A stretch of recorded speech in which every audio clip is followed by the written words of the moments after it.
Okay, very good evening to all of you. Namaskar. Again, thank you very much for joining us for this special media briefing on the ongoing Operation Ganga to evacuate our citizens from Ukraine. And let me just update you on what we have for it's almost a daily briefing now, so since yesterday what we have. And then I'll take a few questions. Let me start with the overall numbers, as always that we do. The total number of Indians who have left Ukraine, as per our assessment, since our advisories were issued, is now over 20,000. Okay. I do want to mention that, as you know, right in the beginning, we had registration of nearly to 20,000. So clearly, as we discussed yesterday, there are more people than registered. So it's natural, and we will continue, obviously, to bring them and help them also to get out. But it's a very reassuring feeling to see that 20,000 people have now left Ukrainian borders. I will come to what we think are the remaining numbers still there, but that's later. On the flights, I just saw the Civil Aviation Ministry has put out some flight details, but from our perspective, sometimes the timing is slightly, they use a different cutoff. Now, as per our understanding, during the last 24 hours, 18 flights have landed in India with around 4,000 Indians on board. So if you add that, the total number of flights, therefore, that have landed have been 48. And it has brought back, as per our numbers, somewhere in the 10,400, 10,300, 10,400 numbers. We could be a little up and down. My number is 10,344. But look, if one flight, I saw the civil aviation count is 10,800. It could be a couple of flights. They're looking at different. So let me repeat again, 48 flights, 10,344 Indians. How many flights? 48. In last 24 hours? No. Akhileshji, you've been coming every day. So as I said last time, yesterday was 30 flights and 18 we had promised. 18 flights have happened, and we are now at 10,344 over 48 flights. These are people, let me clarify. These are people who have left Europe, are actually in India, because all these flights have actually landed. And of course, the 20,000, over 20,000 is the number that have left Ukraine, but they haven't left. All of them haven't left, obviously. 44. That's the number I seem to have. But look, again, which flight you count and exactly how many. But let's say in that ballpark number is. Moving on to the future, the next 24 hours, that's what we look at. As per our list, 16 flights have been scheduled for the next 24 hours. Of these, 4 would be Indian Air Force C-17 aircrafts flights. 1 each to Bucharest, Reseso, Bratislava. In fact, Bratislava is a new destination, airport that we are using in Slovak Republic. How many Air Force flights is that? 4. Sorry, maybe 4 Air Force flights. As I said, 1 each to Bucharest, Reseso, Bratislava, and Warsaw. Okay. In terms of And these are C-17. these are C-17s. So if you look at the total number of 16 flights, we will have 5 flights in terms of destinations or departure points. There will be 5 flights from Budapest, 4 from Suceava. That is turning out to be a very good option. Yesterday we did 1 flight, and now 4 flights we're doing from Suceava in Romania. 3 from Reseso in Poland, and 1 each from Kosice in Slovakia, Warsaw, Bucharest, and Bratislava that I mentioned, the Indian Air Force flight C-17 is going. So Bratislava is a new element. So as you can see, we're trying to use as many airports nearby as we can, and all forms of flights, whether it be Air Force C-17s. So if you count these 16 flights that we are planning over the next 24 hours, with that will take it to what? 64 flights by tomorrow around the same time. We think with this, the vast majority of Indians who have crossed over from Ukraine would have returned back to India. Right now, there is a group waiting on the ground, but with these 16 flights that we have, which are almost all of them are airborne right now, are going to pick up people and come back. Once they come back, I think the vast majority of Indians who have crossed over from Ukraine would have returned back to India by tomorrow around this time. There will be some more left. We will continue to schedule flights, not only to bring those people back who have already crossed over, but also those who will or who are yet to cross over from Ukraine itself right now. So I just wanted to assure people who think the flights are ending, no, flights will continue till we manage to get the everybody out who can leave Ukraine. Moving on to what's happening on the ground, let me focus attention on Kharkiv and Sumy, which have been obviously of interest. Western side, I'm happy, and I'll come to that in a minute. I think it's improved and it's quite normalized. So our highest attention is on this eastern area, particularly Kharkiv. More than even Kharkiv, right now, actually in a place called Pisochin, as you know, people came out of there day before yesterday evening. I'm happy to share that we have managed to get some buses there because this is a place, it's a small village there. I think we managed to get 5 buses already. Yesterday, I think 2 buses left, taking them to Lviv. Today, 3 buses have left. I think they're trying to reach the Moldovan border. We're looking at whatever ways to get them out into a safe zone. We're looking at more buses as we can. I think a couple of more buses should happen later in the evening, tomorrow. So I think that process has begun. I have seen messages from many people who are stuck there saying, look, I wanted to assure them that we are aware that they are there. We are monitoring the situation and we are trying our best. See how fast you can get your way safely in an organized manner. I know they've taken a lot of risk, come out of Kharkiv. They're in a safe zone, but we now need to bring. I'll come to questions. 10,000. I didn't say 1,000. I will come back to it. No. 2 buses. 2 bus loads left yesterday from Pisochin to Lviv. And then another 3 bus loads left today, already left. We are hoping more bus loads either tonight, tomorrow. So we are looking at. As I said, the other 3 buses are probably going to go to the Moldova border. Look, they're looking at whatever is easier, whatever the bus guy takes you, bus drivers and the organizing, wherever they can take you. Some can go to the border, some have restrictions on their movement. So I personally, we'll be looking at it. Moldova is a closer route, and that route is working well. So maybe that's the easier option, but that depends on the situation on the ground and the people who take the decisions. I just wanted to emphasize that we will continue this process with the buses as we can get it. Please do remember, this is the conflict zone. Many of the buses are utilized by the army, by other authorities. So whatever we can get, there are shortages of drivers, petrol, whatever. But we will try this. We had requested also the Ukrainian authorities for special trains out of some nearby places, but I haven't heard anything particular. So in the meantime, let's see how many we can get out by buses. I think there's hope today that we are, with the buses now available.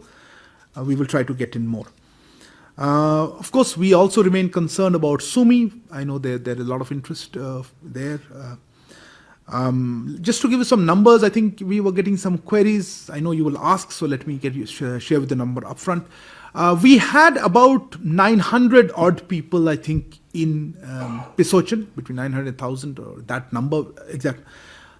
2 busloads have gone, another 3 have gone. So we will share with you a number better once, maybe tomorrow sometime. But each bus is about 40 odd people, so just keep that in mind.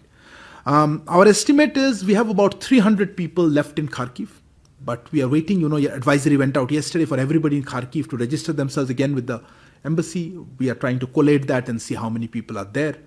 But a broad estimate would be 300. It could be less because some people did come out. Moving on to Sumy, I think Sumy, we have about 700 plus. I think that's the number we are looking at, maybe a little higher. Students there. We are looking at all options or various options, whatever we can do. We are exploring options. But look, the conflict situation there and the fact that some of the contact points in terms of the 2 sides is posing significant obstacles in moving students out of the city. And that is the reason that we have not been able to do what we have been able to do in Pisochin. Pisochin is relatively a safer place. Nevertheless, we remain engaged with all concerned to see whatever we can do at the earliest. Ideally, of course, we would need to have some degree of a local ceasefire or something of that kind to get them. Sorry, do remember, if you say this, it doesn't come on the record. So why don't I come back to you with the microphone? Yeah, I'll come back to you. And I finally, on the western borders, I think things are quite smooth. You don't see much of, there are sporadic, there are people moving from the east to west even now.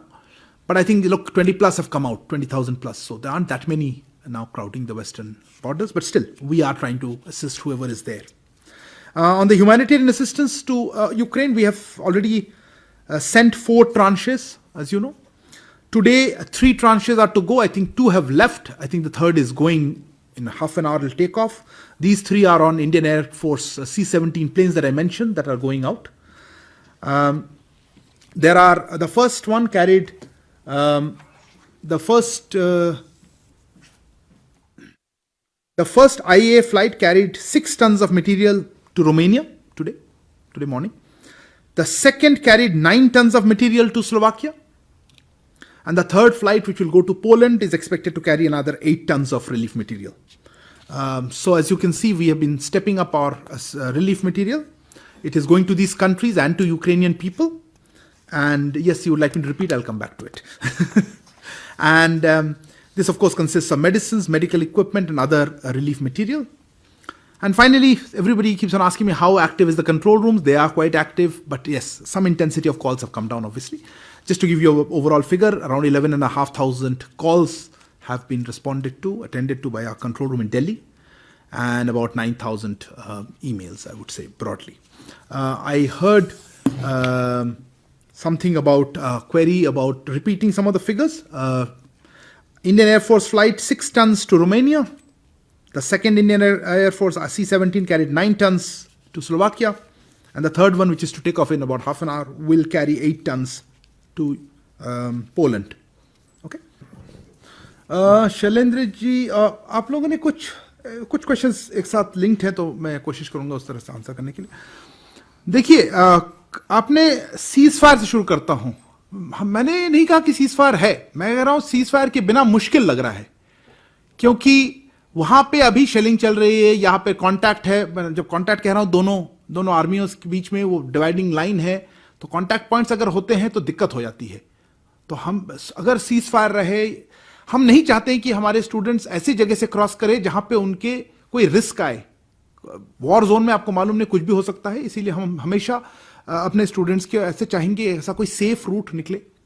तो ये important है. तो मुझे cease fire के बारे में हमारी गुजारिश ये रहेगी कि दोनों पक्षों को हम कह चुके हैं पब्लिकली कि कोई सीज फायर हो, लोकल सीज फायर हो, ताकि हम अपने स्टूडेंट्स को निकाल सके. ये तो हम दोनों साइड को कह रहे हैं. I was given a question regarding the buses. That was, I think, 2 people asked, no? Something about buses. Let me answer about the buses. Look, there are these stories going around, media reports. I think also something from the Russian side, that there are some buses ready, some 130 buses, one of you mentioned. We've seen those. I mean, we're also aware of it. But let me emphasize and make a larger point. What I understand is that these buses are actually, let me figure out, I have some data here on this one. I think these buses are actually 50-60 kilometers away from where the students are. They're frankly too far away, for them to just walk and take it. This is a conflict zone, and we don't see a safe and secure way to reach them.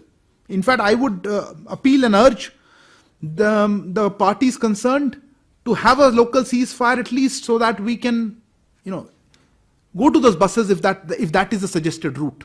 Because otherwise, having the bus is a good step, but it's just just one step. The key step is not there, which is how do we get the students from where they are, which is in some relative safety, because I know they're suffering because of lack of food and water. I understand that's the reports we've seen, I must confess, but we are in touch with them. They are conveying some difficulties. It's a good step, as I said, but the most difficult step is actually taking them from that through a conflict zone to the buses. And I think we must understand this. I know it looks very easy, there are buses ready, why aren't we taking them? Because they're 50 to 60 kilometers away. This is not about me just walking out and going to a bus. Who will, ideally if the Russian side could come in there, or if the Ukrainian side could organize buses, because this is a conflict zone, it's very difficult to organize. We are still in touch with all sides, so let's see what we can do. That is an option always, but there could be other options. I mean, look, if there is a ceasefire, we could just bring them out to the west. So there is no hard and fast. Our primary focus remains about getting them out in a safe and secure manner. So I think on the issue of the buses and Russian buses, I think we need to see the full picture on it. I think sometimes when you see on social media, you don't get the full picture. They are pretty far away. And I don't see any report saying that this is the way the students need to go there. But nevertheless, we are trying that. I think Siddhant, you were asking about Sumi. Same problem. I understand there's a shortage. We are in touch with the authorities there. We are in touch with local authorities. We're in touch with the university there, with the students directly. Also the student coordinators. I must commend the role of the student coordinators across Ukraine who have been really instrumental in making sure they have been our representatives on the ground, and it's been very helpful. So we are trying our best, but we also have to acknowledge this is a conflict zone, live conflict zone, where people are, unfortunately, as you know, one of our own citizens has lost his life. So there is an issue on that. I think there was a Kavita ji आप पूछ रहे थे about ये Russian border से अगर निकालें तो IL-76 जाएगी. देखिए मैं कह नहीं सकता हूँ. IL-76 ऑप्शन है, अच्छा ऑप्शन है हमारे पास. पहले हमें क्लियर होना पड़ेगा कि किस तरह से हम स्टूडेंट्स को वहां ले जाए. वो IL-76 आप जैसे जानते हैं उस एरिया में तो नो टाइम लगा हुआ है. मतलब वो आप कोई फ्लाइट नहीं चल सकता है रशियन साइड पे भी. पूरे यूक्रेन में तो है ही कोई फ्लाइट नहीं चल सकता, पर सिविलियन फ्लाइट उस तरफ भी नहीं. मिलिट्री फ्लाइट ले आ सकते हैं पर उसमें अप्रूवल्स चाहिए होती हैं. पर एक बार रशियन साइड में चले गए फिर फ्लाइट का आप चिंता ना करें, वो निकाल लेंगे. वो तो आसान है वहां से, तो किसी भी रूट से ला सकते हैं. Sudhi, you raise the issue of defence expo. आपने भी डिफेंस एक्सपो का जिक्र किया. Look, I don't think I'm the right person to respond to this, organized completely by the Ministry of Defense, and I would request you to just ask them. I also saw the report today, so I apologize, I am not the right person to comment on this. Yashi, you mentioned about Shri Harjot Singh. Look, we are aware of the case, obviously. Our embassy is in close touch with them. He is currently in, I think, hospital in Kyiv. We're not sure exactly where. We are trying to ascertain, as I said, his exact medical status, including his readiness to be able to move. I understand he's in some injured. I'm happy to share that the government of India will be sharing the medical costs of his treatment. And but we should also be realistic that this is somewhere this is violence and conflict is happening in that place. We are trying to see if embassy representatives could go, but it's not so easy re-entering the city. So we do have those constraints, but as I said, we are in touch with them, and we hope him and others who may just have been left behind somewhere, we are able to get out safely at the appropriate time. For the moment, I think he's safe. He's in hospital. He's been looked after, and priority is to get his medical attention that he requires. So we're trying to get some more details on that. देखिए, अब ये बहुत sensitive और important मामला है. इसमें मैं ऐसे हमने जो रेजोल्यूशंस आई हैं यूएन सिक्योरिटी काउंसिल या यूएन जनरल असेंबली में या यूएन ह्यूमन राइट्स काउंसिल में या फिर इंडियन एटॉमिक एनर्जी एजेंसी में, हम उसमें क्या है उस रेजोल्यूशन के बेसिस पे हम डिसीजन लेते हैं. तो ऐसा कहना कि हमारा ये न्यूट्रल है और हम इधर, ये तो आप हो सकता है मीडिया में आप आराम से कह सकें, पर ये हम डिपेंड करता है रेजोल्यूशन कैसा है और पूरे टोटलिटी ऑफ सर्कमस्टांस देख के फिर हम अपना डिसीजन वोट लेते हैं. तो इस बारे में काफ़ी चर्चा हो चुकी है. फॉरेन सेक्रेटरी ने बताया 2 बार आई थी, तो इसमें मुझे और एडिशनल कुछ कहना नहीं है. आप जानते ही हमारे पोजीशन, हमने एक्सप्लेनेशन ऑफ वोट भी दे रखा है हर बार. आप हिंदी में क्या चाहते थे? हाँ, हरजोत सिंह जी के बारे में जैसे मैंने कहा, हमारी एम्बेसी उनके कांटेक्ट में है और वो अभी कोई हॉस्पिटल में है कि हम खबर करने की कोशिश कर रहे हैं एग्जैक्टली वो स्थिति कैसी है, कहाँ पे है, उनको हिलाया जा सकता है या नहीं. हमारी एम्बेसी टीम भी वहाँ जाने की थोड़ी कोशिश कर रही है जो अभी बाहर है कीव के, पर वहाँ भी कॉन्फ्लिक्ट जोन में थोड़ी दिक्कत होती है. पता नहीं जा पाएंगे या नहीं. और तब तक हम जो उनके ट्रीटमेंट के बारे में गवर्नमेंट ऑफ इंडिया पूरा खर्चा लेगी उसका. और अभी सबसे ज़्यादा हमारा प्रायोरिटी है कि उनको पूरी मेडिकल ट्रीटमेंट मिले जो ज़रूरी है. फिर देखते हैं. अभी वो हॉस्पिटल में है, अभी सेफ है. देखिए, ये रूस के बस के संदर्भ में बहुत सारे प्रश्न हैं. मैं फिर से बताता हूँ. ये बताया जा रहा है कि 103 बसें हैं, जो हमने रिपोर्ट भी देखी उनके सरकार की तरफ से या मोस्टली सोशल मीडिया वगैरह से. देखिए, ये बसें बहुत दूर हैं.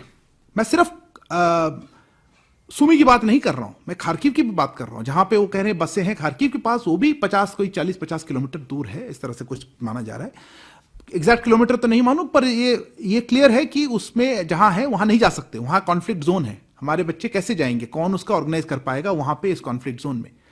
अगर रूसी साइड से कर पाए, वहां कोई सीज फायर लोकल करें तो कुछ बात बन पाएगी, नहीं तो हम उसको लगता है यही पास है पर ऐसा नहीं है। ये एक दिक्कत है, इसीलिए जो रूसी बसों की बात हो रही है, मेरा यही रिस्पॉन्स रहेगा कि वो बसें बहुत दूर हैं, उससे फायदा नहीं हो रहा है। हमें कुछ चाहिए एक सिस्टम कि वो बसें या तो आ जाए स्टूडेंट्स के आसपास कहीं, या कोई और तरीका रहे ताकि ये यूक्रेनियन बसें तो वहां जा नहीं सकती और ना रूसी बसें आ रही हैं, तो इस चक्कर में अटक रहा है। that goes into what Srinjoy was mentioning. The eastern route, that is the primary problem. We are, as always, we have multiple contingency plans. IL-76 that you mentioned or other aircraft, all are on readiness. Our core problem remains, how do we get the students from where they are to the buses, which are reasonably far away, without security, safety, and transport infrastructure? I think that's the core problem. So plans are there. This is the core issue.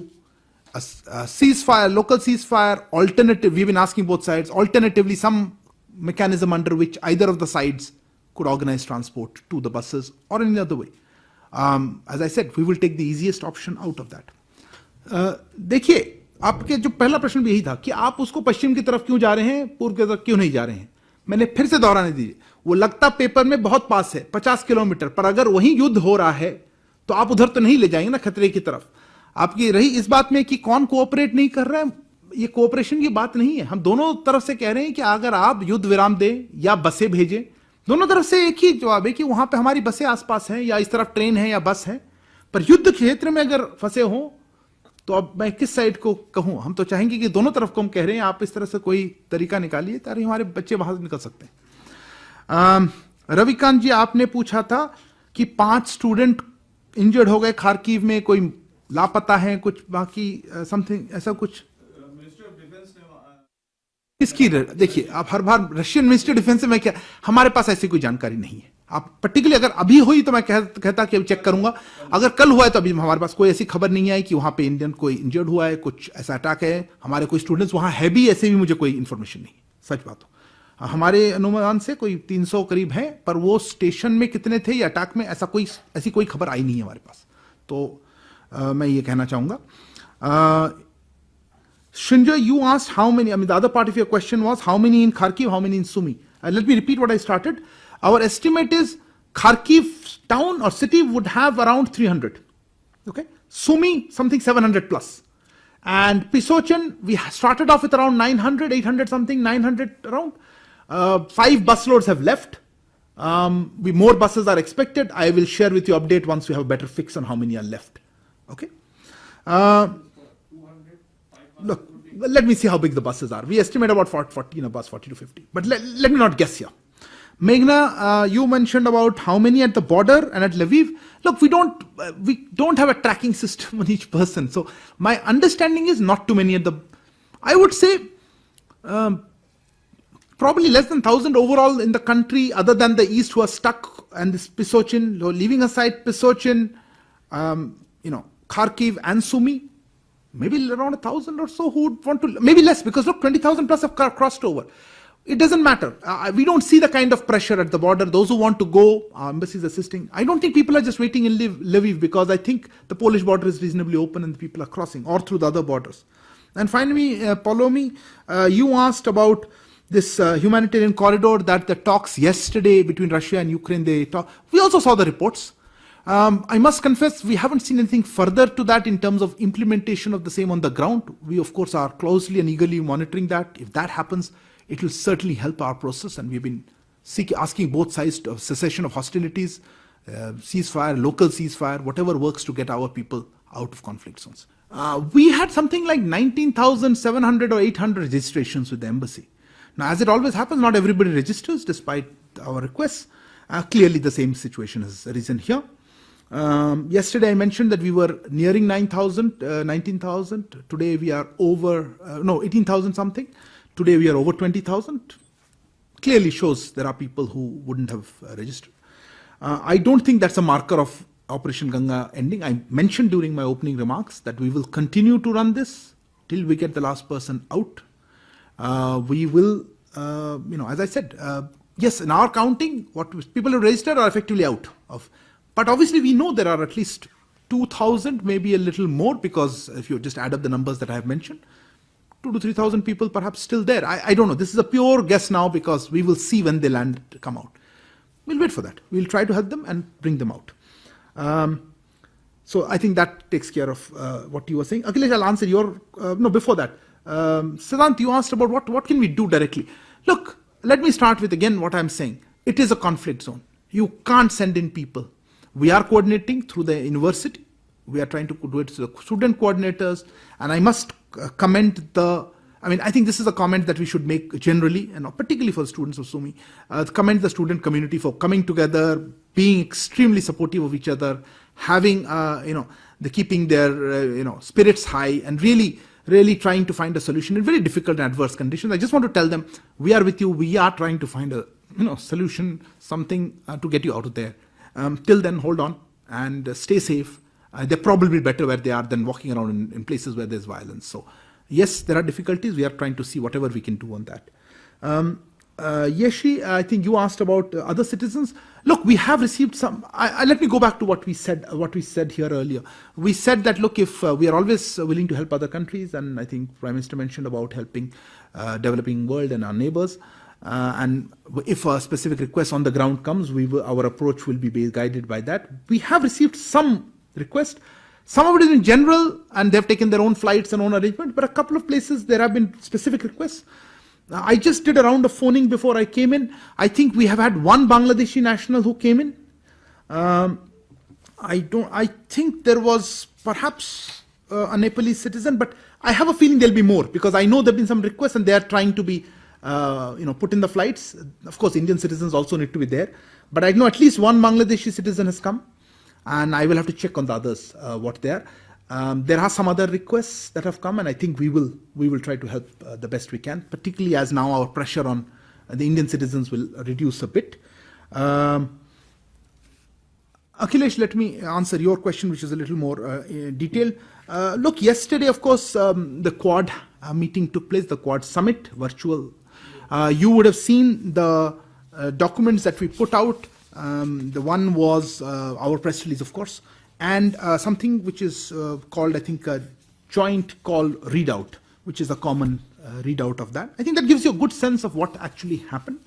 From our perspective, while, of course, there's a very serious situation going on in the world in Ukraine, it's not as though challenges and in other parts of the world have vanished. Okay, and I think in the Indo-Pacific, the challenges there and the agenda that the leaders of these four countries have signed up to, I think that is something which is Indo-Pacific being at the core of the Quad's agenda, is something that they want to push ahead with. And I think the message is very clear that although there is an emergency, a crisis, all four countries are, trying to take forward the agenda they defined when they met in September physically in Washington, September 2021. I think the conversation was very natural. It was a comfortable conversation, as I said, a natural conversation. Obviously, when leaders who have such a good rapport amongst themselves meet, they do tend to discuss topical issues. And of course, as you saw from the readouts, Ukraine was discussed naturally. But let me just emphasize, I think Indo-Pacific remains the core sort of a focus of the Quad's agenda, and you will see that coming in terms of positive activities and initiatives and efforts that all four countries are making, I think. And as I said, each country has given its own readout. I think that's a good sense of what it captures, what each leader said, and each country brings its own perspective and contribution to any such discussion. Okay, I think I'll close on that. Thank you. Oh, sorry, somebody talked about hostage. My apologies. Look, I think this hostage situation has been going around in the media a lot. We issued a statement yesterday. I clarified it again. I don't think I have anything much to say. I have that statement here somewhere. We are not aware of any Indian being held hostage. Unless you have some information that I don't.